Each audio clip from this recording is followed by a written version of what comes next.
Hello guys. So நேற்று big பாஸில் ராணுவுக்கு வந்து இன்ஜுரி நடந்தது இல்லைங்களா? ஸோ அது வந்து 24/7 வந்து அவர் விழத்தை காமிச்சாங்களா இல்லையான்னு தெரியல. பட் நார்மலாக போடுற பிக் பாஸில் வந்து அவர் விழத்தை காட்டல. ஜஸ்ட்டு ஒரு வேலை தான் நடந்தது. ராணுவ கீழே விழுந்து கத்துற மாதிரி தான் வந்து காமிச்சாங்க. ஆனால் அந்த time weather he is acting R not, அதை விட்டுருங்க. ஆக்டிங்கோ இல்லை அவனுக்கு உண்மையாலே இதுவாகிடுச்சோ அதை விட்டுருங்க. அப்படியே பாசிங்னு நிறைய பேர் போனாங்கல்ல. லைக் ஹன்ஷிதா, இவன் நடிக்கிறான்ட்டு போனதாக இருக்கட்டும். சௌந்தர்யா, இவன் நடிக்கிறான் அப்படின்னு சொல்லிட்டு அவனை கிராஸ் பண்ணி போதா இருக்கட்டும். யாருமே அவனை வந்து தூக்கலை. அப்படி அவன் என்னதான் நடிக்கிறதாவே இருந்தாலும் ஆஸ் எ ரியாலிட்டி ஷோவில் ஒருத்தங்களுக்கு இன்ஜுரி கத்துறாங்க அப்படின்னா நீங்கள் ஹெல்ப் பண்ணுறேன்னா மற்றவங்களை எப்படி பார்ப்பாங்க? ஸோ அது ஒரு பாயிண்ட் இருக்குது இல்லைங்களா? யாருமே வந்து ராணுவ வந்து கத்துறேன் இந்த மாதிரி வந்துட்டு. அப்புறம் வந்து ஃபஸ்ட்டு எனக்கு தெரிஞ்சு அருண் தான் போய் தூக்கினான். இந்த மாதிரி என்னடா ஆச்சு அப்படின்னு சொல்லிட்டு அருண் போய் தூக்கி யார் நம்ம கேப்டன் விஷால் வந்து இது பண்ணி அப்புறம் அந்த கன்ஃபெஷன் ரூம் கூட்டின்னு போயிட்டு இது பண்ணாங்க. அதாவது நடிக்கிறாங்களோ இல்லையோ அதை விட்டுருங்க, அது பாயிண்ட் இல்லை. இப்போது இப்படி ஒருத்தர் இப்படி ஆகுதுன்னு தெரியுது அப்படின்னா நம்ம எப்படி ரியாக்ட் பண்ணணும்? அது ஃபஸ்ட்டு இம்பார்ட்டண்ட் இல்லை. இப்போ என்ன தான் வந்து ராணுவம் வந்து ஏமாற்றி உங்களை எல்லோரையும் ஒரு சைடு கொண்டு வந்து கல்லை எடுக்க அப்படி அவன் பிளான் பண்ணியிருந்தாலுமே அது வந்து ராணுவம் பண்ணியிருந்தா அது பிக் பாஸ் வந்து இது வந்து ராங் கேம் அப்படின்னு சொல்லி அது இது பண்ணியிருப்பார். கரெக்டாக ராணுவம் அங்கே வழியில் வந்து கத்திட்டுருக்காரு. அன்ஷிதா தான் அவன் நடிக்கிறான்னு சொல்லிட்டு அவங்க பாட்டு கிராஸ் ஆகுறாங்க. அவன் போய் தூக்குங்க போனால் அருண். ஏன்னா தான் அருண் வந்து எல்லோரும் ஜோக்கர் என்ன தான் வந்து அருணை பேசினாலும் இந்த மாதிரி யாருக்காவது ஒன்றுனா அருண் தான் ஃபஸ்ட்டு வந்து ஹெல்ப் பண்ணுற. அதை வந்து நம்ம ஒத்துக்கிட்டே ஆகணும், ஓகேங்களா? ஸோ அப்புறம் வந்து கன்ஃபெஷன் ரூம் போயிட்டு இந்த மாதிரி டாக்டர் அதெல்லாம் பண்ணாங்க, அதெல்லாம் ஓகே. அதுக்கப்புறம் சௌந்தர்யாவோட பாயிண்ட் என்னென்னா, ஆக்சுவலி போன பிக் பாஸ் விஜய் சேதுபதி கிட்ட வந்து ராணுவம் சொன்னாங்க, இல்லை சார் இப்படி பண்ணால் நான் வந்து தனியாக தெரிவேன், அதனால் வந்து நான் இப்படி பண்ணேன்னு ஒரு பாயிண்ட் வந்து விட்டுட்டார். அதை சௌந்தர்யா பிடிச்சிக்கிட்டு இந்த மாதிரி அவன் தனியாக தெரியணுன்றதுக்காக அவன் வந்து நடிக்கிறான் அப்படின்னு சொல்லிக்கினே இருந்தாங்க, ஓகேங்களா? சௌந்தர்யா யோசித்தது சரியா தப்பா அப்படின்னு கேட்டால் அது ஒரு விதத்தில் வந்து சரிதான். ஏன்னா அவங்க ராணுவ தான் சொன்னார், இந்த மாதிரி நான் வந்து தனியாக தெரியறதுக்கோசம் நான் பண்ணுறேன், மேபி அந்த மாதிரி பண்ணியிருக்கலாமோ அப்படின்னு வந்து சௌந்தர்யா யோசிச்சது கரெக்டு தான். பட் இருந்தாலும் கன்ஃபெஷன் ரூம் போயிட்டு ஒருத்தன் கட்டு போட்டுன்னு வரான் அப்படின்னு ஒரு ஐஸ் பேக் கொடுக்குறாங்க அப்படின்னு தெரிஞ்சுன்னா அதுக்கப்புறம் கூட அது நடிப்பு அப்படின்னு சொன்னது தப்பு, ஓகேங்களா? அது தப்பு. ஜெஃப் என்ன சொல்கிறான் அப்படின்னு பார்த்தீங்கன்னா, நான் தள்ளி விட்டது ஒரு சைடு, அவன் கையை பிடிச்சின்னு கத்துறது இன்னொரு சைடு, அதனால் எனக்கு இவன் வந்து உண்மையாக கத்துறானா இல்லையான்னு அப்படின்னு தெரியல. ஸோ ராணுவுக்கு என்ன ஆட்சி அப்படின்னா லிகமெண்ட் டேர் அப்படின்ற ஒரு ப்ராசஸ் வந்து சொன்னாங்க. இந்த மாதிரி ஆயிருக்கு அப்படின்னு சொன்னாங்க. ஸோ லிகமெண்ட் டேர் அப்படி என்னென்னா ஒரு சடனாக ஒரு புஷ் பண்ணும்போது சடனாக ஒருத்தவங்க புஷ் பண்ணுறாங்க அப்படின்னா வந்து ஒரு அன்எக்ஸ்பெக்டட் புஷ்ஷிங், ஒரு ஸ்ட்ராங் புஷ் பண்ணும்போது அந்த லிகமெண்ட் டயர் வந்து ஆகும் அப்படின்னு இருக்குது.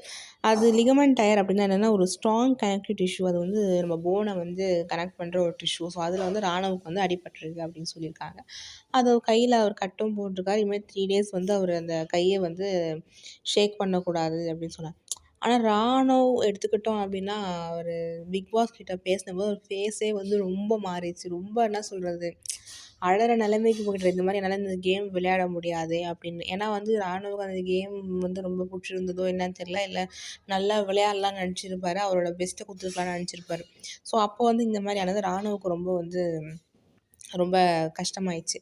ஈவன் அந்த கை வந்து கட்டு போட்டு இருந்தாலும் ராணுவம் தான் சொன்னார், நான் பிக் பாஸ் நான் ஒரு கை இருக்குது, என்னதான் நான் வந்து ரொம்ப புஷ் பண்ணேன்னா நான் ஓரளவுக்கு நான் விளையாடுறேன் பிக் பாஸ் அப்படின்னு சொன்னார். பட் டாக்டர் வந்து கம்ப்ளீட்லி நோ, நீங்கள் வந்து அந்த கையை ஷேக்கே பண்ணக்கூடாதுன்னு சொல்கிறதால ராணுவம் வந்து இந்த விளையாட்டில் வந்து விளையாடல. இதுக்கு நடுவில் வந்து அருணுக்கும் விஷாலுக்கும் பெரிய சண்டை. பட் எனக்கு என்ன ஒரு பாயிண்ட் இல்லை நான் எடுத்து வைக்கணும்னு தோணுதுன்னா, விஷால் ஆஃப்டர் தர்ஷிகா எலிமினேஷன் விஷால் வந்து நல்லா விளையாட ஆரம்பிக்கிறாரோ, கேப்டன் தான், நான் இல்லைன்னு சொல்லலை, இருந்தாலும் விஷால் வந்து தனியாக தெரிகிறாரோ, இப்போது அந்த இடத்துலையே வந்து தர்ஷிகா இருந்ததுலாம் என்ன பண்ணியிருப்பாங்க, ஒன்றும் பண்ணியிருக்காங்க. கூட ஒரு 2 பேரும் பேசியிருப்பாங்க, ஹக் பண்ணியிருப்பாங்க, அது ஒரு இதுவாக வந்திருக்கும். விஷாலால் வந்து எதையுமே வெளில சொல்லியிருக்க முடியாது எனக்கு தோணுது. இந்த வாட்டி விஷாலோட பெர்ஃபார்மன்ஸ் ரொம்ப நல்லா இருக்குது, ஒரு டிஃப்ரெண்ட் விஷாலை நம்ம பார்க்க முடியுது. ஸோ அருணுக்கும் விஷாலுக்கும் சண்டை வருது. இந்த மாதிரி அருண் என்ன சொல்கிறாருன்னா, ஏன்டா இப்படி எல்லாரும் இப்படி வெறித்தனமாக ஆடுறீங்க, ஒழுங்காக ஆடுங்களேன். விஷால் என்ன சொல்கிறான், டேய் அதுதான்டா கேமுன்றான். இதுதான் கேம், இப்படி தான் ஆட முடியும் இந்த கேமை, ஓகேங்களா, இப்படி அடிப்படுறதுலாம் வந்து சாதாரணம் தான், இப்படி தான் ஆட முடியும்னு சொல்லி அருணுக்கு வந்து கோவம் எக்ஸ்ட்ரீம் லெவல் போயிடுச்சு.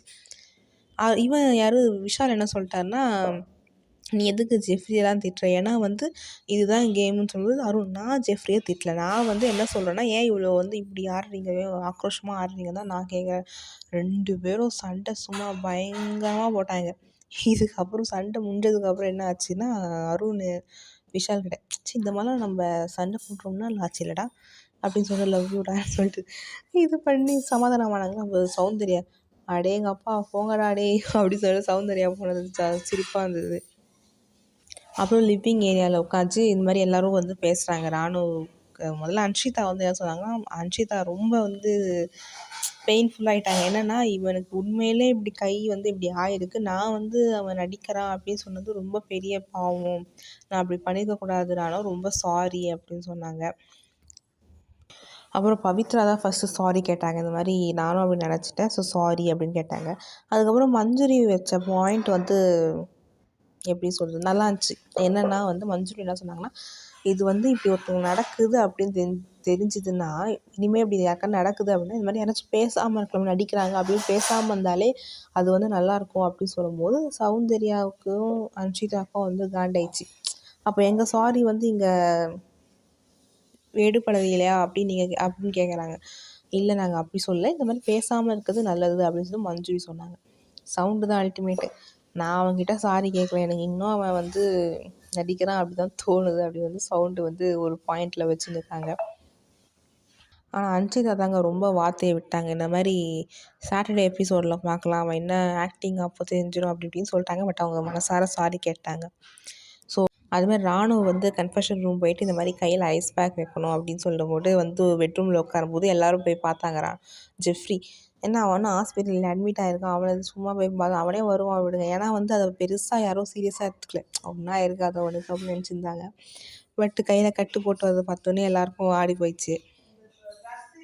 அதே மாதிரி அருண் அண்ட் விஷால் ஃபைட் அப்போ அருண் வந்து போச்சு, இப்போது ஒருத்தன் இது முடிஞ்சுது, இப்போ யார் யாருக்கு என்ன ஆக போகுது தெரியல, அது மாதிரி ஒரு வார்த்தையிட்ட விஷாலுக்கு வந்து ரொம்ப கோவம் வந்துச்சு. ஏன்டா எப்படிலாம் பேசுகிறா, இது வந்து கேமு அப்படின்னு சொல்லிட்டு அவர் கோவம் வந்துச்சு. ஆனால் அதுக்கப்புறமா 2 பேரும் சண்டை சமாதானம் ஆகிட்டானுங்க.